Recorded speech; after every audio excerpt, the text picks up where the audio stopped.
L'homme ne vivra pas de pain seulement, mais de toute parole qui sort de la bouche de Dieu. Voici votre moment de méditation quotidienne.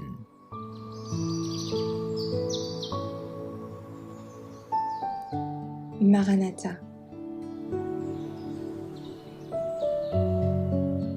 Le 27 mars.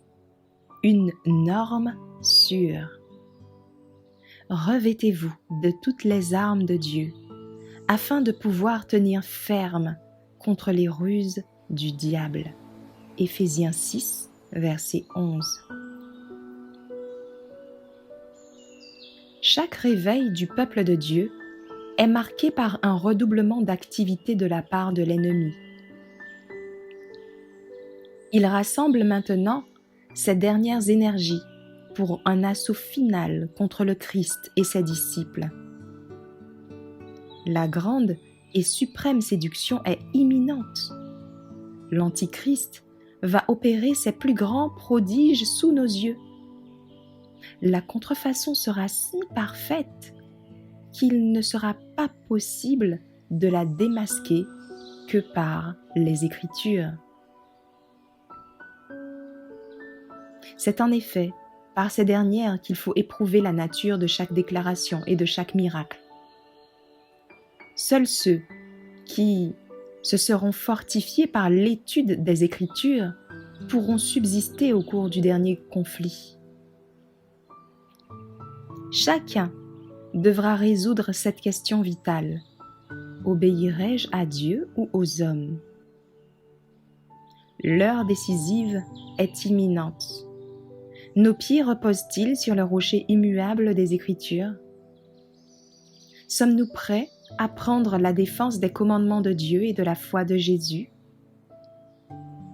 Le premier et le plus important devoir de tout être doté de raison, c'est d'apprendre par les Écritures ce qu'est la vérité. C'est de marcher dans la lumière et d'encourager ses semblables à faire de même. Nous devons chaque jour étudier la Bible avec diligence, nous arrêtant avec soin sur chaque pensée et comparant les versets entre eux. Avec l'aide de Dieu, nous acquérerons ainsi des opinions personnelles, sans perdre de vue que nous devrons en répondre personnellement devant Dieu. Jésus a dit à ses disciples: « Le Consolateur, l'Esprit Saint, que le Père enverra en mon nom, vous enseignera toutes choses et vous rappellera tout ce que je vous ai dit. » Jean 14, verset 26. Mais pour que l'Esprit puisse nous les rappeler au moment critique, il faut que ces enseignements aient d'abord pénétré dans nos cœurs.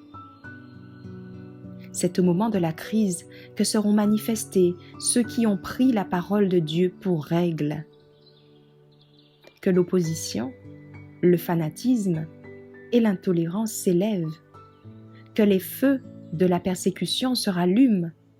Aussitôt, les mal affermis et les hypocrites abandonneront la foi, tandis que le vrai chrétien demeurera ferme comme un rocher, la foi plus forte et l'espérance plus radieuse qu'au jour de la prospérité. Merci d'avoir écouté cette présentation. Assurez-vous de nous rejoindre demain pour votre moment de méditation quotidienne avec lereste.org.